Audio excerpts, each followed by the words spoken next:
Je donne la parole à Monsieur Miroslav Jenka.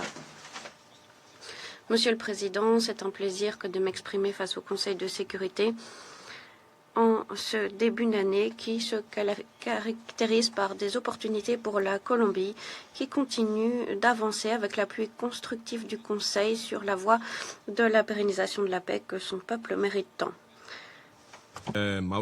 C'est un honneur d'être ici en compagnie de M. Mauricio Jaramillo, vice-ministre des Relations extérieures de la Colombie, alors que la Colombie participe pour la première fois en tant que membre du Conseil à cette séance trimestrielle sur le processus de paix en Colombie. Je suis convaincu que le parcours de la Colombie et son dévouement en faveur de la paix contribueront à inspirer le règlement de conflits dans le monde entier. Mesdames et messieurs les délégués, depuis mon déploiement en Colombie au mois d'octobre, la mission Suma Oulette a mis en œuvre les ajustements approuvés au mandat dans la résolution 2798, résolution adoptée par le Conseil de sécurité ce mois-là.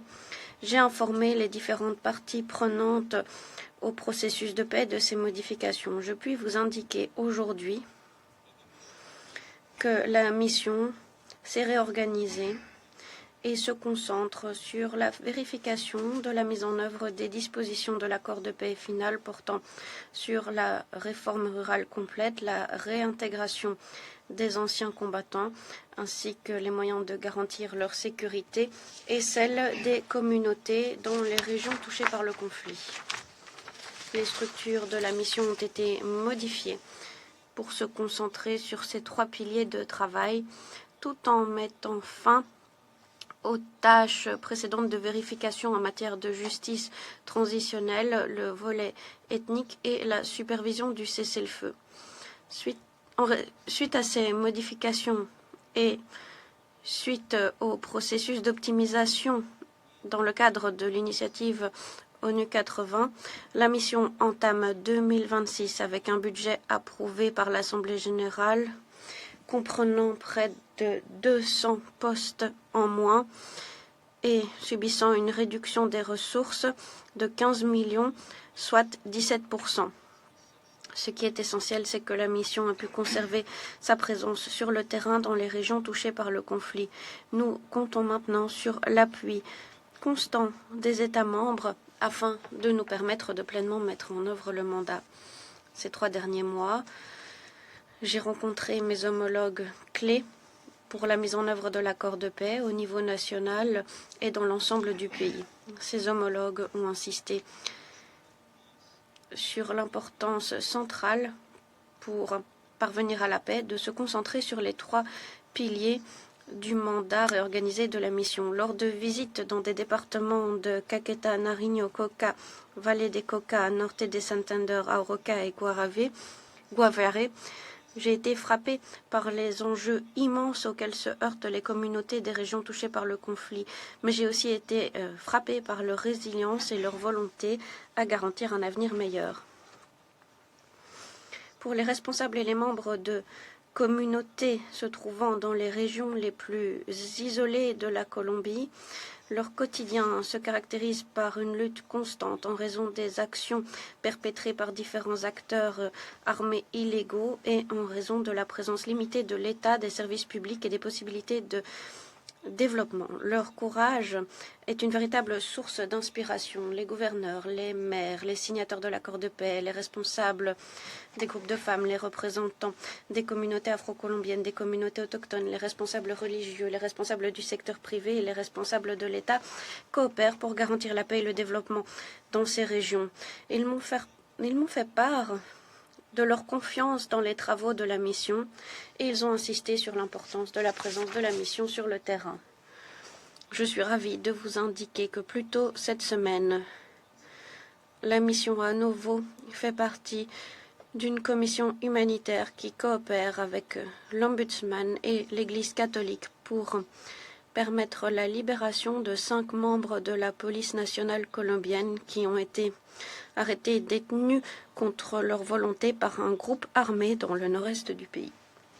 Monsieur le Président, Mesdames et Messieurs les membres du Conseil, la réinsertion des anciens combattants est la clé de la réalisation d'accords de paix. Cela a pour objectif de mettre fin aux conflits armés internes. Garantir la transition d'anciens combattants vers une vie civile est aussi une condition sine qua non pour la sécurité de la Colombie actuelle et future, mais aussi pour éviter la reprise d'un cycle de violence. Cela étant, 9 ans après que les FARC ont déposé les armes au titre de l'accord de paix, le chemin s'est avéré semé d'embûches pour plus de 11 000 anciens combattants qui participent encore au processus de réintégration du gouvernement. Ce sont des hommes et des femmes qui souvent vivent dans des régions isolées, qui ont accès à peu d'infrastructures, peu d'accès au marché et voient leur sécurité menacée.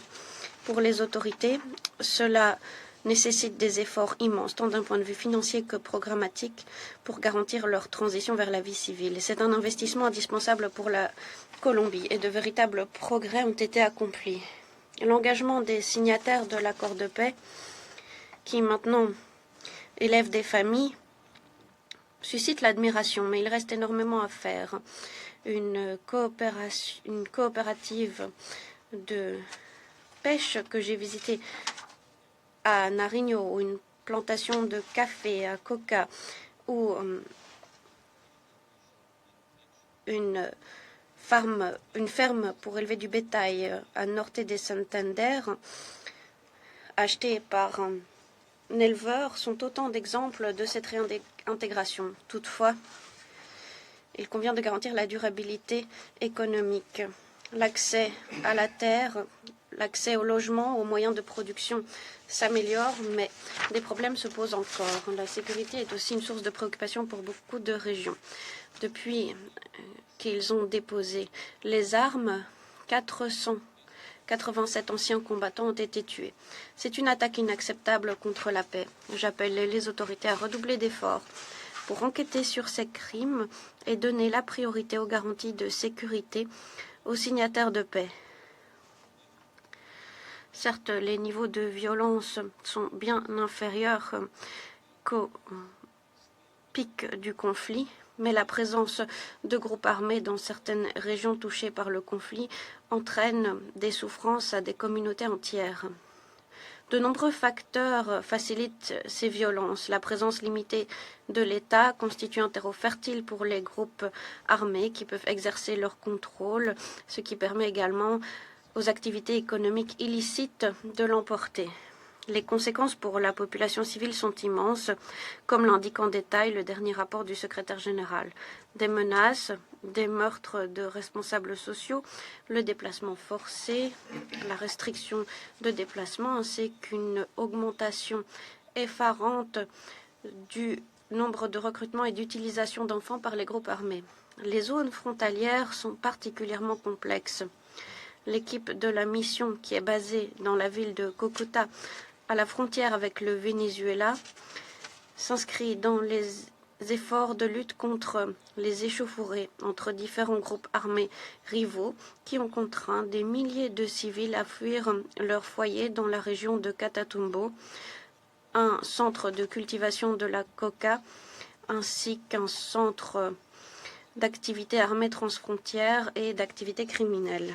Mesdames et messieurs les membres du Conseil, l'accord prévoit un cadre qui devrait permettre de s'atteler à bien de ces problèmes, notamment pour ce qui est des garanties de sécurité, des stupéfiants et de la réforme rurale. L'accord prévoit une vision globale et envisage le renforcement des capacités de l'État à démanteler les structures criminelles, à promouvoir d'autres options de culture par rapport à la culture de la coca, ainsi que des mesures de développement concrètes dans le cadre d'une réforme rurale globale. Dans le cadre de son travail sur les garanties de sécurité, la mission va continuer de garantir la protection des pans vulnérables de la population et contribuera à l'élaboration de meilleures réponses de politique publique pour venir combler les lacunes en matière de sécurité dans les régions touchées par le conflit. Le chapitre sur la réforme rurale de l'accord nous offre une occasion en or de nous atteler à l'une des causes profondes du conflit en Colombie. L'objectif est de régler un déséquilibre de longue date en matière de répartition des terres et fourniture de services de base et de biens essentiels.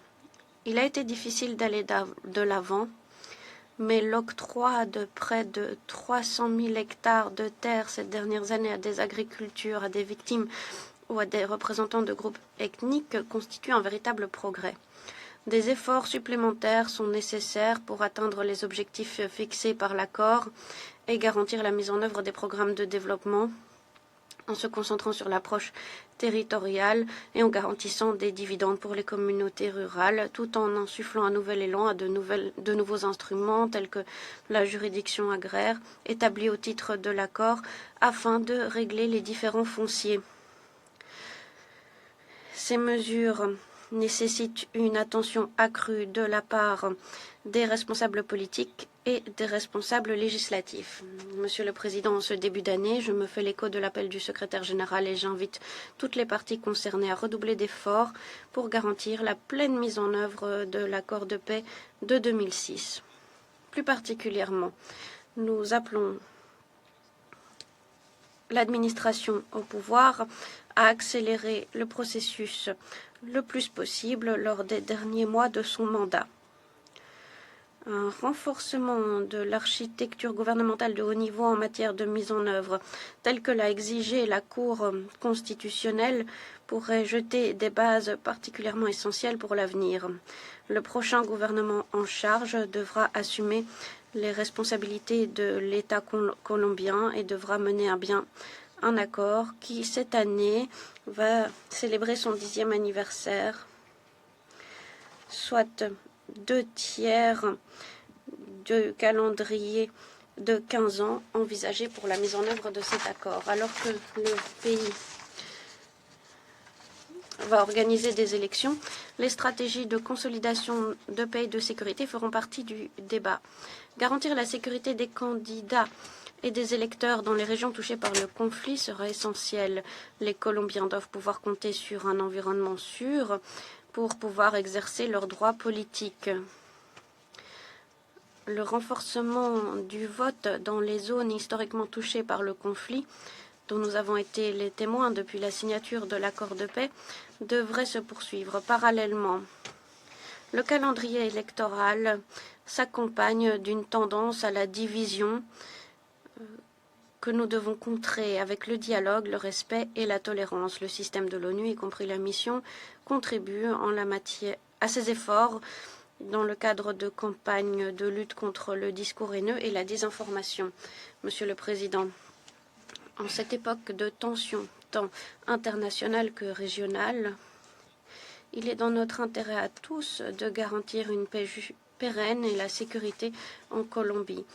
L'année qui se profile, indubitablement, nous donnera la possibilité d'avancer sur la voie de la paix en tant qu'objectif stratégique national et devrait permettre à la Colombie et ses partenaires de travailler de façon constructive dans le cadre du dialogue pour s'atteler à des enjeux communs, notamment dans la région frontalière où la coopération est indispensable. La Colombie a parcouru un long chemin sur la voie de la paix et de la sécurité, et l'accord de paix est une feuille de route robuste qui devrait nous permettre de continuer à aller de l'avant.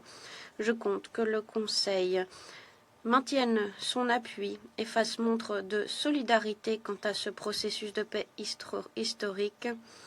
Et nous saluons sa confiance octroyée à la mission de vérification. Merci. Je remercie M. Genka de son exposé.